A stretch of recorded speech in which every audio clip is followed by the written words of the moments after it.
Auzubillahiminash-shaytanir-rajim. Bismillahir-rahmanir-rahim. This is our Sharia Khan from PhD currently located in Pakistan Audit and Service. I welcome to all of you once again on the platform of CSS Green, particularly in the weekly news analysis. Because of the busy schedule, couldn't uh, took I couldn't take this session. It means weekly news analysis in the past 2 weeks. But anyhow, we are going to cover all the important and relevant news to the CSS syllabus that happened in the past 2 weeks, inshallah, in today's session. तो थोड़ी मसरूफियात की वजह से नहीं ले पाया था, but पूरी कोशिश होगी कि आज हम जो है वो पास्ट 3 या 2 to 3 वीक्स का जितना भी टाइम है उन सब चीज़ों को कवर करें. जैसा कि हर न्यूज वीक एनालिसिस के स्टार्ट में कहता हूँ, our objective and our purpose is not only to discuss the news but also analyze it and to tell you where to use this news, किस सब्जेक्ट में use करें, किस topic में use करें, एज एन एविडेंस कहाँ पर किस argument में यूज करें. तो ये पर्पस है ताकि आप लोग जो है वो इस चीज को रिटेन भी कर पाए. ठीक है ना. तो सिर्फ देखकर जो है वो सेशन देख उसको खत्म ना किया करें. जो इम्पोर्टेंट पॉइंटर है उसको जरूर लिख लिया करें और उसके ब्रैकेट में लिख भी लिया करें कि इसको किस सब्जेक्ट में किस टॉपिक में आर्ग्यू कर सकते हैं हम. So without wasting any time, we are going to start our weekly news analysis that is from December 8 to December 26, 2021. अच्छा, बहुत सारी हैपनिंग्स हुई जी 2 से 3 वीक्स में, but the most important happening as far as for the CSS preparation is concerned, वो थी हमारे पास the 17th extraordinary session of Organization of Islamic Countries held in Islamabad. तो सबसे important happening थी वो almost 91 delegates participated in that session. तो सबसे पहले उसको हम देखेंगे कि वो क्या था सेशन, कितनी तरीके की रेजोल्यूशंस पास हुई, कौन कौन सी रेजोल्यूशंस पास हुई, उस रेजोल्यूशन में क्या था, पाकिस्तान के लिए पॉजिटिव्स क्या थे, अफगानिस्तान के लिए पॉजिटिव क्या थे और ओवरऑल मुस्लिम वर्ल्ड के लिए पॉजिटिव क्या थे. तो आइए स्टार्ट करते हैं आप 17 extraordinary session of Islamic countries से अपना आज का वीकली न्यूज एनालिसिस एंड फिर ग्रेजुअली हम मूव करेंगे दूसरे टॉपिक्स की तरफ. दूसरे टॉपिक्स में काफी चीजें इंपॉर्टेंट है. यूएस ने एक डेमोक्रेटिक समिट भी कॉल की है, लेकिन उसमें जो है वो चाइना और रशिया को नहीं बुलाया है. देन रशिया और नेटो के दरमियान भी एक स्ट्रेन रिलेशंस चल रहे हैं, उसको देखेंगे.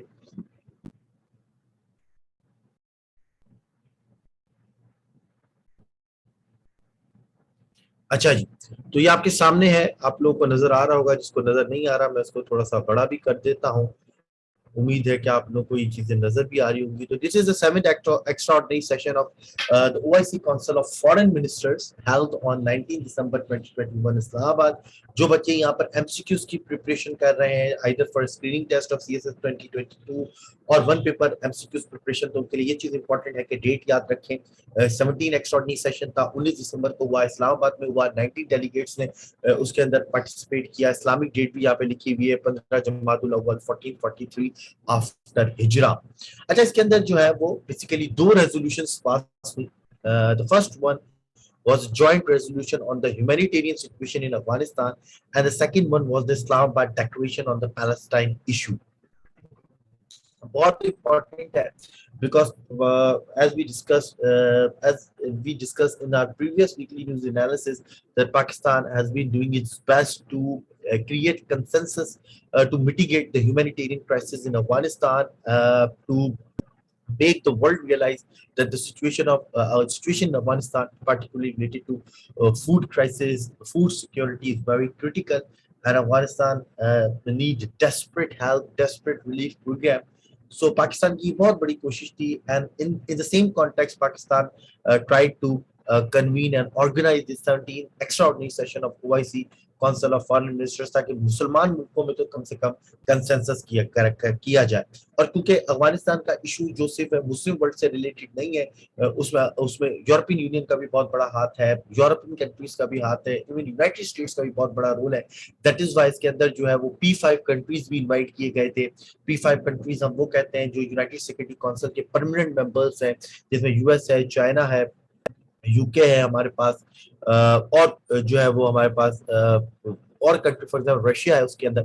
तो इन कंट्रीज को भी इनवाइट किया गया था। इसके अलावा जो है वो Germany, Japan, Canada, Australia have also been invited to help develop an international consensus on bringing Afghanistan out of crisis. के अलावा वर्ल्ड बैंक के और जो है वो डिफरेंट जो इम्पोर्टेंट ऑर्गेनाइजेशंस है उनके भी यूएन की एजेंसीज के रिप्रेजेंटेटिव्स को भी बुलाया गया था ताकि कंसेंसस किया जा सके और अफगानिस्तान को थोड़ा सा रिलीफ मिले। ठीक है जी। Special representative from US, Russia, China who also attended the session. Almost 91 delegates participated in the 17th extraordinary session of the OIC Council of Foreign Ministers. तो ये एजेंडा था जिसके तहत बुलाई गई चीजें इस्लामाबाद के अंदर, और दो रेजोल्यूशंस पास हुई। एक तो एक ट्रेडिशनल रेजोल्यूशन है पैलेस्टाइन सिचुएशन के ऊपर, वो तो हमेशा पास होती है, लेकिन जो इंपॉर्टेंट चीज है वो तो humanitarian joint resolution on humanitarian situation in Afghanistan के ऊपर। ये इंपॉर्टेंट चीज थी, इसको थोड़ा सा डिस्कस करते हैं। पहली बारी में तो ये बात रियलाइज कराई गई दुनिया को कि भाई सिचुएशन अफगानिस्तान में है क्या, किस तरह की सिचुएशन है, और उसके अंदर यूएन का डाटा ही कोट किया गया। For example, proceeding from the UN estimate that 60% of Afghanistan's 38 million people face critical level of hunger, कि ऑलमोस्ट 60% अफगानिस्तान की पॉपुलेशन है जिसमें तकरीबन 4 करोड़ लोग जो है क्राइसिस लेवल ऑफ हंगर को फेस कर रहे हैं। इसके अलावा वर्ल्ड फूड प्रोग्राम की स्टैटिस्टिक्स कोट की गई that 22.8 million people, more than half of the population of Afghanistan, face acute food shortage, 3.2 million children and 700,000 pregnant and lactating women at the risk of acute malnutrition। ये statistics इसलिए coat की गई ताकि world को realise किया जा सके कि आखिरकार अफगानिस्तान की सिचुएशन है क्या। हम तालिबान की बात करते हैं, पावर हायरार्की की बात करते हैं, स्ट्रेटेजिक रिलेशंस की बात करते हैं, स्ट्रेटेजिक डायनामिक्स की बात करते हैं, बट यहाँ पर ह्यूमैनिटेरियन क्राइसिस है तो उसको रियलाइज कराया गया। ये तमाम आपको स्टैटिस्टिक्स भी इंपॉर्टेंट है जब आप चैलेंजेस टू अफगानिस्तान या चैलेंजेस टू द पीस इन अफगानिस्तान को कोट करें तो ये तमाम स्टैटिस्टिक्स आप कोट कर सकते हैं। Then nothing with deep concern that breakdown of Afghanistan healthcare system, diseases outbreak and civil nutrition, particularly lack of COVID-19 pandemic। फिर refugees crisis को कोट किया गया कि 2.9 million people already internally displaced है अफगानिस्तान से, और United Nations High Commission for Refugees के मुताबिक 6,65,000 people have been newly displaced with Afghanistan between January to September 2021 के तकरीबन 7 लाख लोग जो है वो नए रेफ्यूजीज बने अफगानिस्तान के अंदर। तो इन सब चीजों को कोट किया गया और फिर रेजोल्यूशन पास की गई, और वो रेजोल्यूशन यही थी कि urge Afghanistan taking note of the UN system wide reports that the humanitarian crisis। ये तो मैंने आपको बता दिया कि UN सिस्टम की रिपोर्ट्स का नोटिस लिया गया, दोबारा से स्टैटिस्टिक्स को रिकॉल किया गया।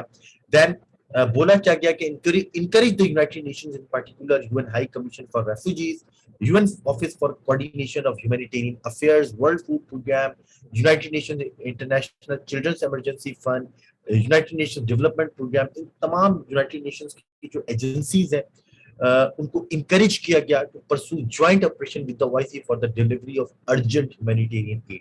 उनको रिक्वेस्ट भी की गई, उनको परसू भी किया गया कि आप ओआईसी के साथ मिलकर एक अर्जेंट ह्यूमैनिटेरियन एड प्रोग्राम बनाए, खासतौर पर अफगानिस्तान के लिए। फिर वेलकम किया गया उन तमाम कंट्रीज को जो अपनी पूरी कोशिश कर रहे हैं अफगानिस्तान में काम करने की, जिसमें उज्बेकिस्तान भी है, पाकिस्तान भी है। फिर इंटरनेशनल कम्युनिटी को रिक्वेस्ट की गई, यहाँ पे लिखा हुआ भी है कि call upon the international community to provide urgent and sustain humanitarian assistance to Afghanistan as well as to the major Afghan hosting countries. Urges the international community general and UN Security Council particular. ठीक है, एक तो international community को इन्होंने जो है वो request की, उनकी तरफ जो है वो अपना स्टेटमेंट फॉरवर्ड किया, और दूसरी तरफ यूनाइटेड नेशन सिक्योरिटी काउंसिल को भी बोल रहे हैं कि to ensure the existing target sanction do not impede the provision of humanitarian aid और इकोनॉमिक रिसोर्सेज के अफगानिस्तान के ऊपर जो सैंक्शंस है, खासतौर पर उनकी जो फॉरेन रिजर्व्स को तकरीबन 9 to 10 बिलियन डॉलर्स को फ्रीज किया हुआ, उसकी वजह से जो है वो ह्यूमैनिटेरियन एड में कोई रुकावट ना आए। अब देखिएगा इसके बाद जब हम डिस्कस करेंगे तो इस रेजोल्यूशन के, इस ओआईसी समिट के काफी फ्रूटफुल जो है वो रिजल्ट्स निकले हैं। यूनाइटेड नेशन सिक्योरिटी काउंसिल ने भी एक रेजोल्यूशन में रिलीफ दिया है, यूएस ने भी काफी रिलीफ दिया है, उसको हम अभी ये भी डिस्कस करते हैं जब उसके पॉजिटिव पॉइंट डिस्कस करेंगे। इसके अलावा सेक्रेटरी जनरल सेक्रेटेरिएट को जो है वो रिक्वेस्ट की गई to take immediate step to reinforce OIC mission in Kabul with human financial logistic resources.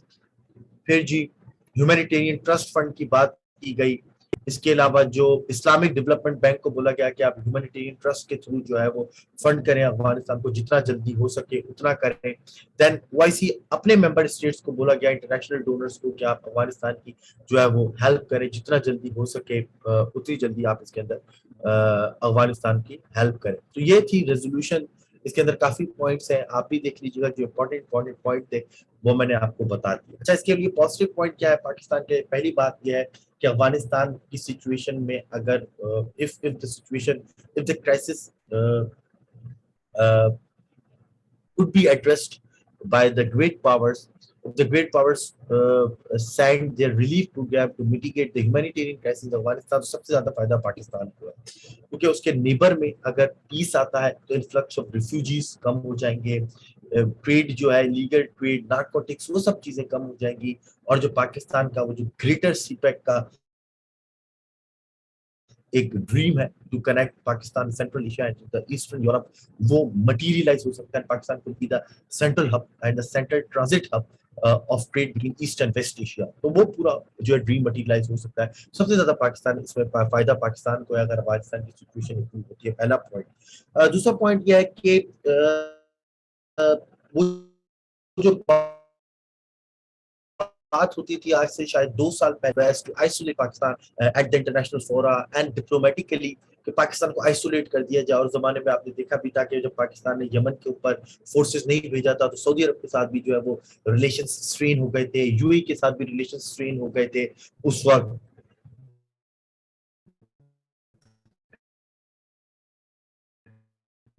ठीक है जी, ईरान के साथ भी कोई हमारे अच्छे मामले, टेररिज्म इशू, कुलभूषण यादव को भी हमने ईरान बॉर्डर से पकड़ा था उस टाइम के ऊपर, तो हमारे रिलेशंस काफी अच्छे नहीं चल रहे थे। तो उस वक्त ऐसा समझा जा रहा था कि पाकिस्तान को शायद डिप्लोमेटिकली आइसोलेट करने में इंडिया कामयाब हो गया है। फिर अफगानिस्तान का भी इशू चल रहा था, आपको याद हो 2017 में, 2016 में डोनाल्ड ट्रंप ने आते के साथ ही कुछ ट्वीट्स किए थे तो तानीज में, जो पाकिस्तान एट द इंटरनेशनल फोरा के पाकिस्तान डबल गेम करता है, तो ऐसा समझा जा रहा था कि पाकिस्तान अब डिप्लोमेटिक आइसोलेशन में जा रहा है। बट इस तरह की सबमिट कराकर, और फिर आपको याद है कि सार्क को भी इंडिया हर साल जो है वो उसका जो सेशन है उसको डिले करता आता है कि भाई पाकिस्तान में सार्क सबमिट ना हो, और उसके अगेंस्ट उसने पूरा बिल्स्टेक, एक नई ऑर्गेनाइजेशन उसके पैरेलल में उसने एस्टेब्लिश कर दी है। तो ऐसा समझा जा रहा था कि भाई पाकिस्तान शायद डिप्लोमेटिक आइसोलेशन में चले जाए। बट इस तरह की समिट्स के अंदर पूरी दुनिया के नुमाइंदे आए, चाहे वो ओआईसी के मुस्लिम कंट्रीज हो, चाहे वो P5 कंट्रीज के रिप्रेजेंटेटिव हो, जापान हो, जर्मनी हो, यूनाइटेड स्टेट्स हो, या फिर यूएन और यूएन की एजेंसीज के रिप्रेजेंटेटिव्स हो, इस तरह के हाई लेवल सेशन करा के आपने अपने मुल्क में 2 से 3 चीजें साबित की हैं। पहली चीज कि भाई पाकिस्तान डिप्लोमेटिकली आइसोलेटेड नहीं है, पाकिस्तान पूरी दुनिया में डिप्लोमेटिकली इंटीग्रेटेड है, कनेक्टेड है पूरी दुनिया के साथ। आज भी पाकिस्तान की बात सुनी जाती है, पाकिस्तान जिस चीज पर भी लोग को बुलाना चाहे वो चीज पॉसिबल है। दूसरी चीज, the security situation in Pakistan has improved a lot. There is no threat to any international dignitaries and representatives inside Pakistan. There is no security threat. The security situation in Pakistan is very stable, just like any other country in the world. Pakistan की situation बेहतर है, security बहुत अच्छी है, इसी वजह से पूरी दुनिया के लोग आए और यहाँ पर बात हुई। आज से शायद 4-5 साल पहले आप ऐसी समिट सोच भी नहीं सकते थे, ये क्या आपके मुल्क में जो है वो कोई एक अंडर-19 की टीम क्रिकेट खेलने नहीं आती थी। तो ये चीज बहुत इंपॉर्टेंट है कि पाकिस्तान ने जो है ये चीज भी प्रूव की इंटरनेशनल लेवल के ऊपर। और जो तीसरा पॉइंट बहुत इंपॉर्टेंट है इसके अंदर, वो ये है कि again Pakistan showed its capacity and ability, that Pakistan is the only country in the Muslim world who can organize such level of session, such level of meeting among the Muslim countries, because apart from Pakistan there is no such other country जो कि किसी camp में नहीं है। अगर आप Saudi अरब की बात करें तो उसका एक अपना कैंप है, आप गल्फ कंट्रीज की बात करें तो वो सऊदी के कैंप में है, फिर आप अगर इराक की बात करें, ईरान की बात करें, ठीक है, वो उनका अपना कैंप है, ठीक है। अब टर्की की बात करें, अगेन वो थर्ड कैंप माना जाता है कि टर्की का एक अपना कैंप है, एक अपनी ग्रुपिंग है। तो पाकिस्तान की मुस्लिम वर्ल्ड में एक ऐसी पोजीशन है जो कि अगेन साबित हुई कि Pakistan is in no one's camp, is in no one's group, and Pakistan can stand with everyone. चाहे वो सऊदी अरब हो, उसके साथ भी हमारे रिलेशंस बहुत अच्छे हैं। आपने देखा कि अभी रिसेंटली जो है वहां से एड भी आई, रिलीफ प्रोग्राम भी आया। ईरान, उसके साथ हमारे बहुत अच्छे रिलेशन है। अभी मैं आगे जाके बताऊंगा कि हमने एक नया ट्रांजिट रूट ईरान के साथ ओपन किया है, वो आपके सामने है, चाहे वो कतर हो, हमारे बहुत अच्छे रिलेशन थे टर्की के साथ, इमरान खान ने विजिट किया था, आप देखें बड़े अच्छे रिलेशन, अभी हम जो है वो ज्वाइंटली जो है वो एक ड्रामा भी बना रहे हैं सुल्तान सलाउद्दीन अयूबी के ऊपर, Pakistan PTV television and Turkey का, इससे बड़ी न्यूज नहीं हो सकती। मलेशिया के साथ देखिए हमारे बहुत अच्छे जो है वो रिलेशन है, तो ये चीज भी जो है प्रूफ हुई। तो इसके एनालिसिस में मैंने आपको 4 पॉइंट्स बताए। पहला पॉइंट ये बताया कि भाई अफगानिस्तान की सिचुएशन बेटर होगी, so there is no other country than Pakistan जिसको सबसे ज्यादा फायदा होगा। क्यों होगा? सी पैक का मैंने आपको बताया, उसका बिगर ट्वीट बताया, पाकिस्तान का ट्रांजिट बताया। दूसरी चीज ये बताया कि Pakistan is not isolated at the diplomatic forum, Pakistan isolated नहीं है, ये प्रूफ चीज हुई। तीसरी चीज मैंने आपको बताई सिक्योरिटी सिचुएशन इन पाकिस्तान, वो एक पॉजिटिव इमेज गया, जिसके देखेंगे आपके इसमें टूरिज्म में भी जो है वो इजाफा होगा, बाकी चीजों में भी होगा। And the fourth one is कि जो मैंने आपको चीज यहाँ पर बताई कि पाकिस्तान ने मुस्लिम वर्ल्ड में भी वो जो इसकी एक यूनिक पोजीशन है, उसको एक दफा फिर जो है वो प्रूफ किया है, और उसको एक दफा फिर जो है वो इन इस तरह की एक्टिविटीज को अपने आप को मनवाया है कि पाकिस्तान एक ऐसा कंट्री है जो ये काम कर सकता है। So yes, this is very important, और ये चीज इम्पोर्टेंट थी, एक बहुत इंपॉर्टेंट डेवलपमेंट थी, क्योंकि पाकिस्तान में हुई 17 एक्स्ट्राऑर्डिनरी सेशन, जिसको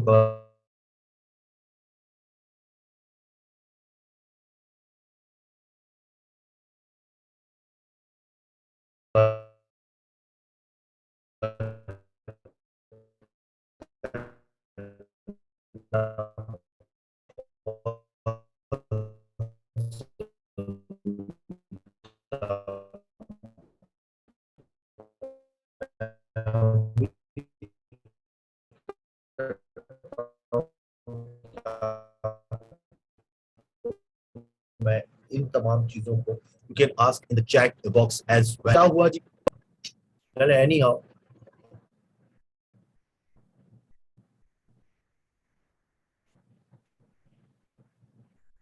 एक सेकंड दीजिएगा मुझे, मैं चाह रहा हूँ कि आप लोगों को नजर भी आ जाए चीजों सही से।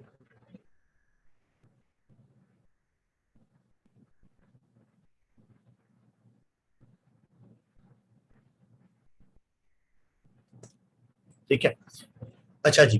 तो क्या हुआ, यूएनएससी रेजोल्यूशन ने ईज किया अपना 8th फ्लो टू अफगानिस्तान। यहाँ पे लिखा हुआ भी है कि Pakistan welcomes the adoption by consensus the United Nation Security Council resolution 2615 that has affirmed the provision of humanitarian and other assistance to the people of Afghanistan is not a violation of Security Council sanctions regime.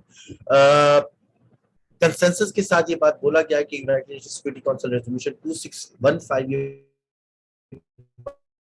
बात sanction करती है, reaffirm करती है कि अगर अफगानिस्तान को अगर आप एड दे रहे हैं या ह्यूमैनिटेरियन असिस्टेंस कर रहे हैं, तो वो कोई भी वो वायलेशन नहीं है किसी भी United Nation Security Council resolution की या सैंक्शंस रिजीम की। It means you can provide assistance and humanitarian aid to the people of Afghanistan. Again, it's a very जो है वो important resolution as far as to mitigate the humanitarian crisis in Afghanistan.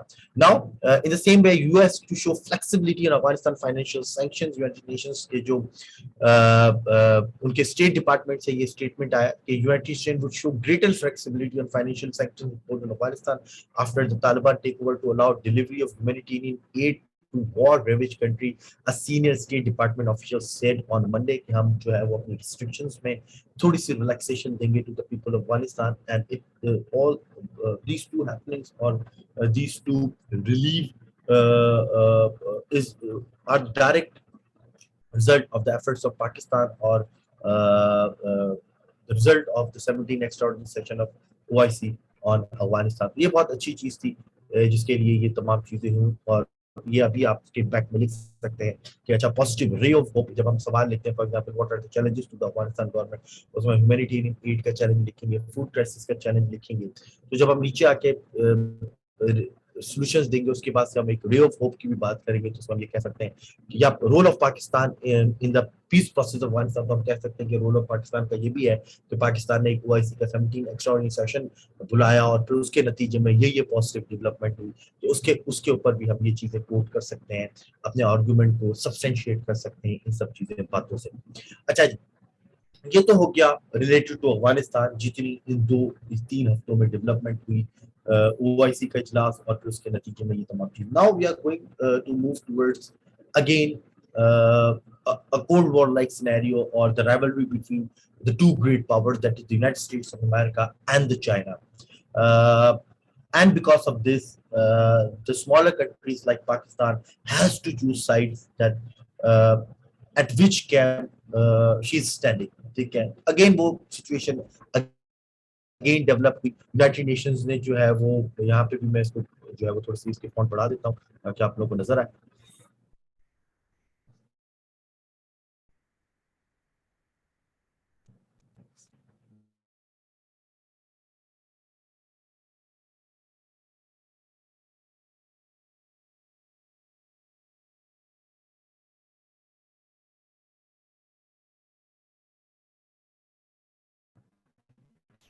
अच्छा मैं इसका font बढ़ा देता हूँ.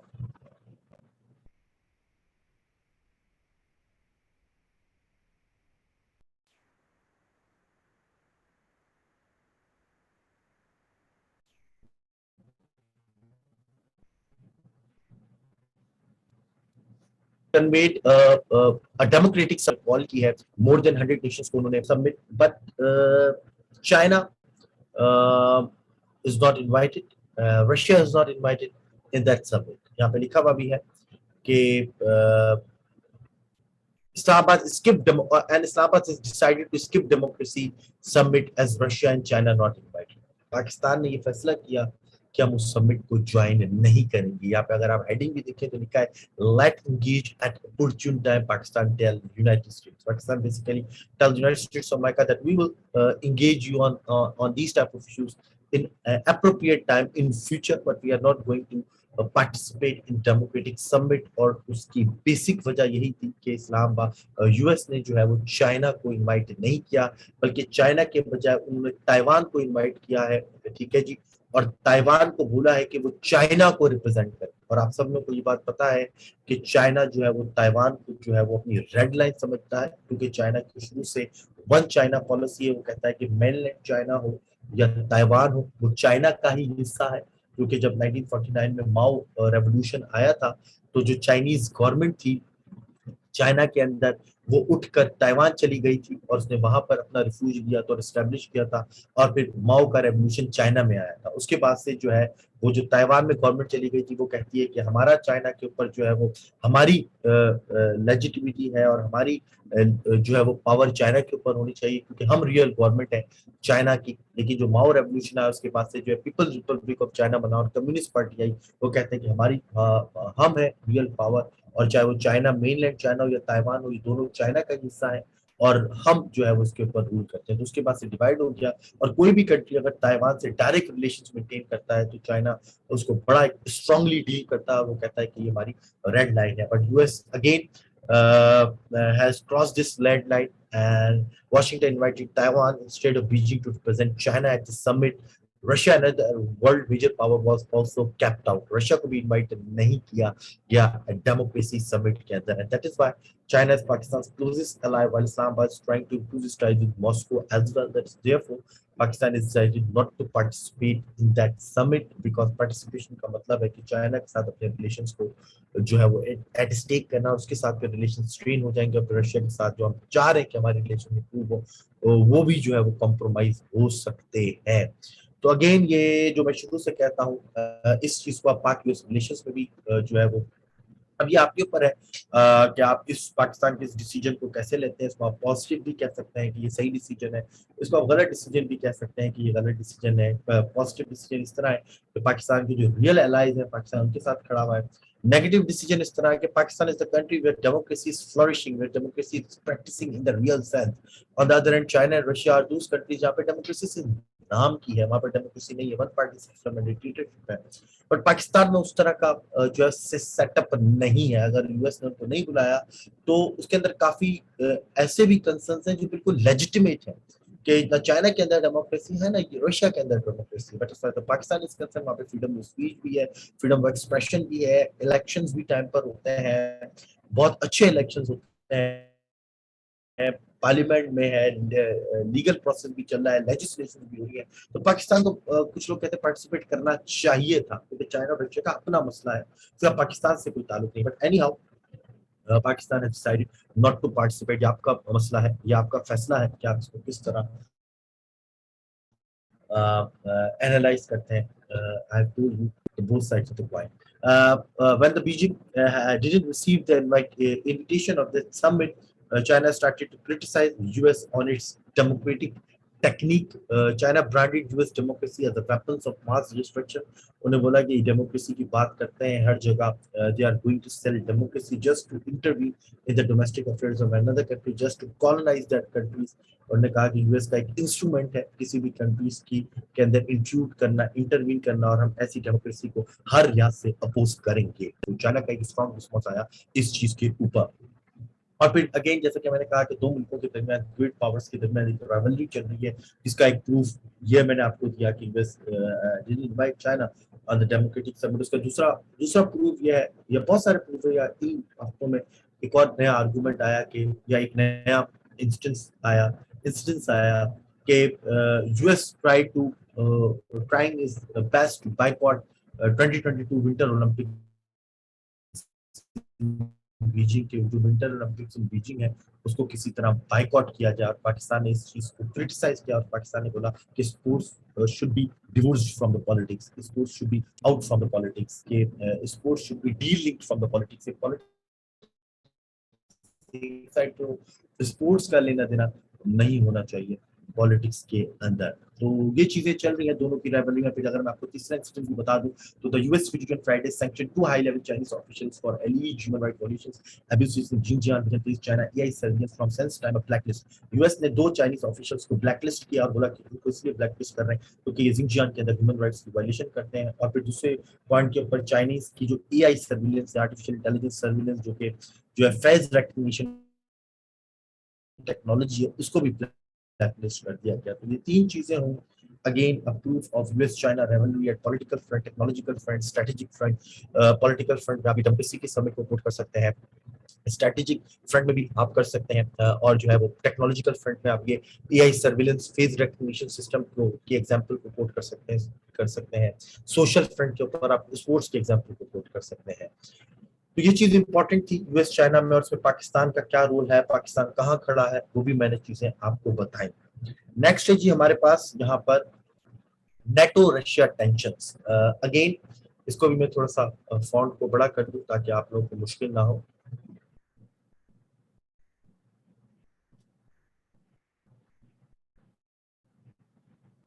मुझे उम्मीद है कि आप लोगों को सबको बातें समझ में आ रही होंगी. तमाम लोगों को चीजें क्लियर है, काइंडली मुझे चैट पर यस और नो करके बता दें.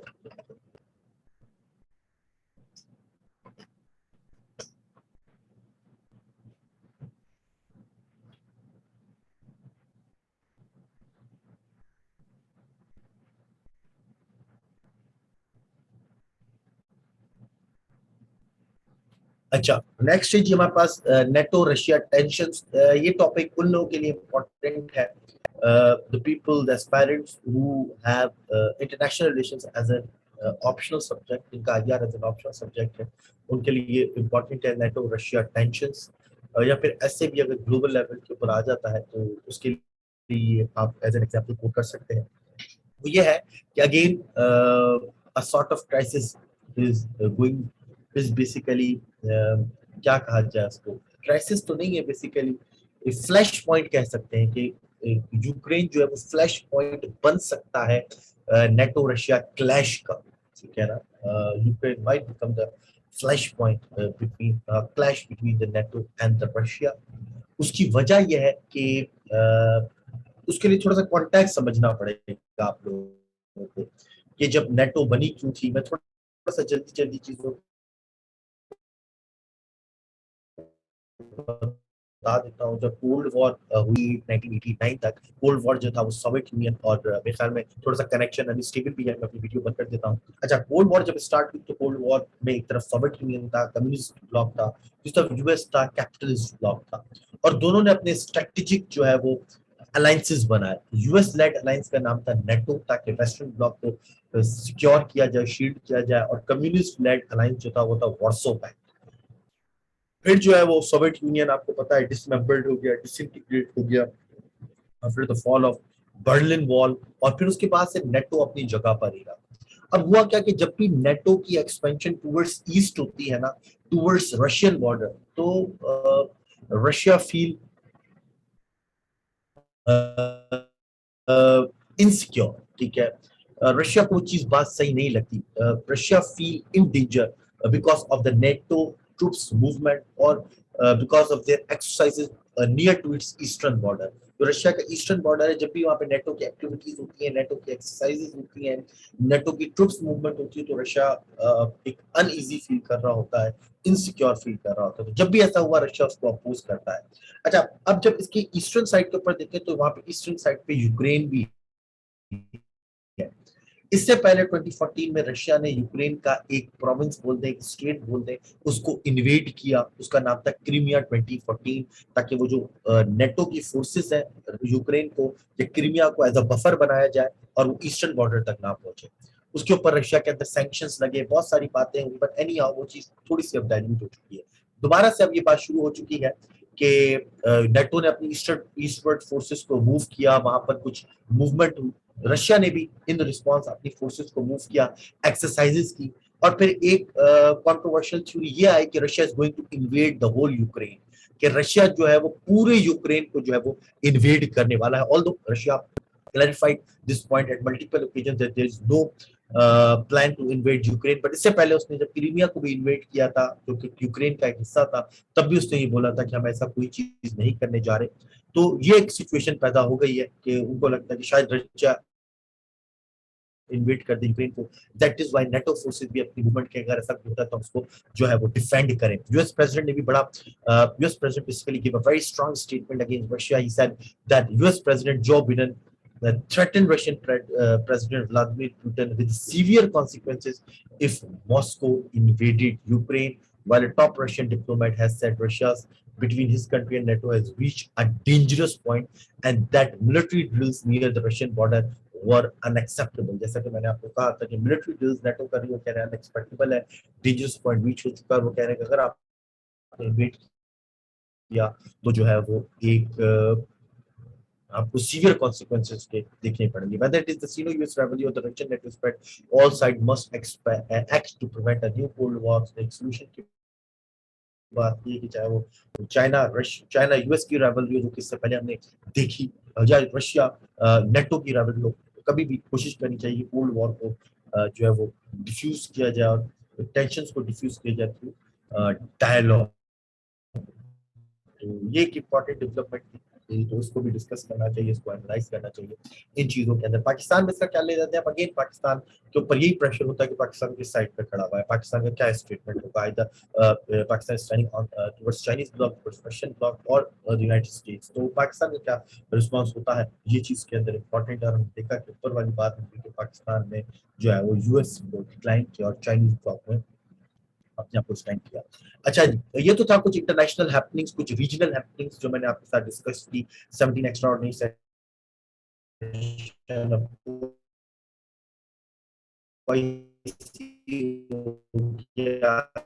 यूएस समिट ऑन डेमोक्रेसी है, एशिया नेटो टेंशन है। इसके अलावा कुछ हम कहा था कि पाकिस्तान के अब रिलेशंस इंप्रूव हो रहे हैं, तो न्यू बॉर्डर क्रॉसिंग जो है वो ओपन की गई बिटवीन ईरान एंड पाकिस्तान, जिसको चागी बॉर्डर के ऊपर ओपन की गई। उस चीज को a new border crossing with Iran was opened in the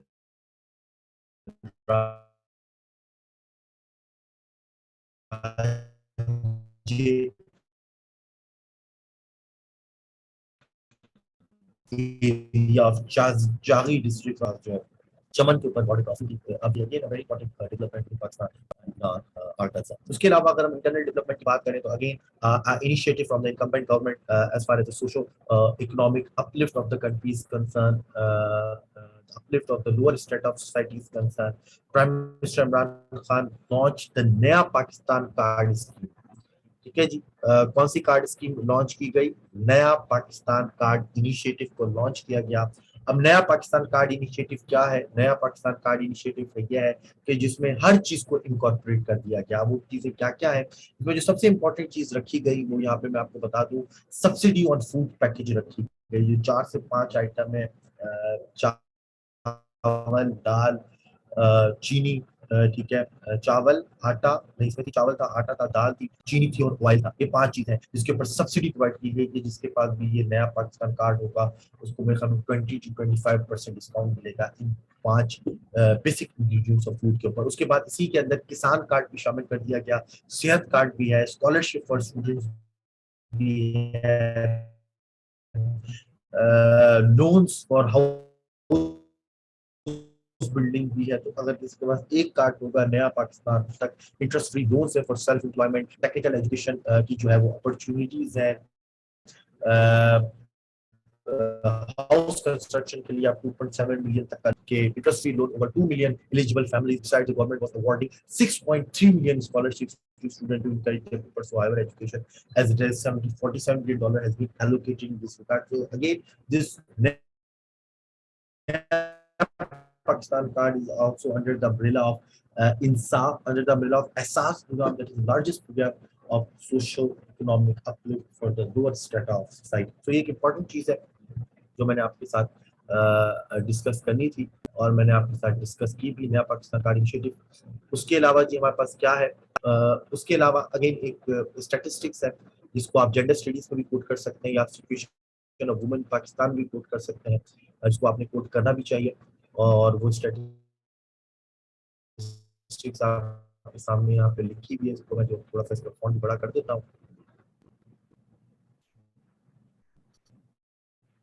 ठीक है जी, that more than 21% women of 20 to 24 years are married in Balochistan before reaching their 18th birthday, where about 6% are married before 15 years of age. That is very unfortunate कि सिंध में तो ये law पास हो गया, but जब federal level पर हमने ये लॉ पास कराने की कोशिश की थी गवर्नमेंट ने, तो बहुत सारे लोगों ने इसको रिजेक्ट कर दिया था कि 18 इयर्स ऑफ मैरिज का लॉ पास ना हो। और इसका रिजल्ट आप देखें कि 21% लोग जो बलूचिस्तान में बेचारी बच्चे हैं कि 18 साल से पहले शादी करा दी जाती है और 6% की 15 साल से पहले करा दी जाती है। और इसका डायरेक्ट इम्पैक्ट क्या है, the increase in population in Pakistan. जब मैंने पॉपुलेशन को थोड़ा टॉपिक पढ़ाता हूँ अपने करंट अफेयर्स में, तो उसके अंदर हम डिस्कस करते हैं कि early child marriage is also one of the causes and the young population Pakistan. So the population council, with the support of the United Nations Population Fund, carried out a population economic analysis on child marriage in Pakistan. According to the report, Makran has the highest prevalence of under 18-year girl marriage, 23% of the district-wise data जो है वो किया गया। और जब भी आप population करें और अर्ली मैरिजेस की बात करें तो ये रिसेंट डाटा आप उसके अंदर कोट कर सकते हैं। तो ये थी कुछ हैपनिंग्स जो आपके साथ डिस्कस करनी थी। अच्छा, इसके अलावा कुछ आर्टिकल्स हैं जो आपने पढ़ने हैं जो कि इम्पोर्टेंट है, जिसके अंदर जो है वो एक तो ये गवादर लेसन्स वाला आर्टिकल है, बहुत अच्छा है। गवादर को अपना हक दो, एक मूवमेंट चली इन्हीं डेज के अंदर, बहुत बड़ा प्रोटेस्ट हुआ गवादर में। उन्होंने बोला कि बहुत सारे लोग इलीगल फिशिंग करने आते हैं गवादर में, गवादर की पेट बंद हो गई है ईरान के साथ। बड़ा एक प्रोटेस्ट हुआ, उस पर गवर्नमेंट ने इनिशिएटिव्स भी लिए। तो ये आर्टिकल आप जरूर पढ़ें, गवादर लेसन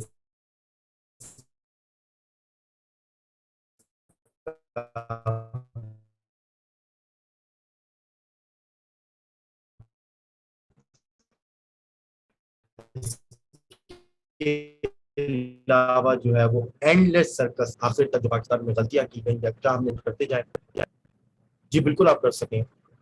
इसके अलावा जी बस ये 2 आर्टिकल आप पढ़ लें तो बहुत अच्छी इंपॉर्टेंट हो जाएगी। एक और है, अब मैं हमेशा कहता हूँ फैसल बारी का आप एजुकेशन पे आर्टिकल पढ़ें, तो उन्होंने एजुकेशन पे बड़ा अच्छा आर्टिकल लिखा है, अनपैकिंग एजुकेशन, उसको उन्होंने कनेक्ट किया है रेडिकलाइजेशन के साथ। तो अगर आप 3 आर्टिकल पढ़ते हैं तो आपका जो है वो काफी फायदा होगा। So this is it from news analysis of almost 2 to 3 weeks, जिसमें मेन न्यूज को हमने स्टडी किया, उसको एनालाइज किया और समझने की कोशिश की, ये भी देखा कि हम किस टॉपिक में उसको यूज कर सकते हैं। तो this is from my side, इंशाल्लाह we next week in the same news week analysis. आप इसको भी इसको यूट्यूब पर भी ये चीज अपलोड हो जाएगी, इसको खुद भी देखें, इसको शेयर करें उन लोगों के साथ जो कैसे